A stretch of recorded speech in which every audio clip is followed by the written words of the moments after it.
In this video, I'm gonna teach you how to fix unable to import in Roblox Studio. It's a very easy process, so make sure to follow along. In this video, I'm gonna be talking about what options you have to fix issues related to importing.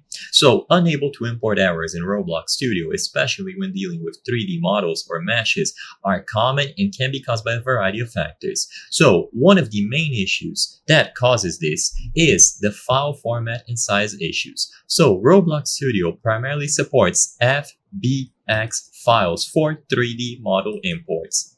While some sources suggest OBJ might work for specific cases, FBX is generally the most reliable.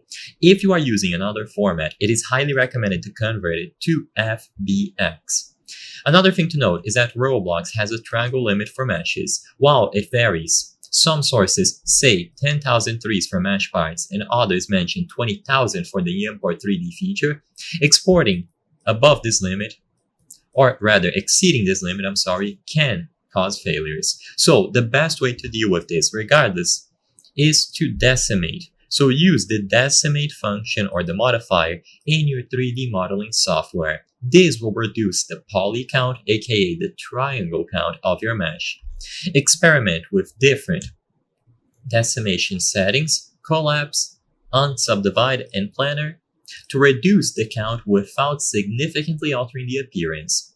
And by doing this, you will lower the complexity of the 3D model, allowing it to be imported onto Roblox Studio. Very large or complex mesh files can also lead to errors, so always try to reduce the complexity of your mesh or split it into smaller, more manageable parts. Always ensure that you are in object mode and not edit mode when exporting your mesh from Blender, because exporting in edit mode can cause no vertices found errors. Apply all transformations and recalculate normals. I hope I was able to help you on how to fix unable to import in Roblox Studio. If this video helped you, please be sure to leave a like and subscribe for more very easy tips. Thank you for watching.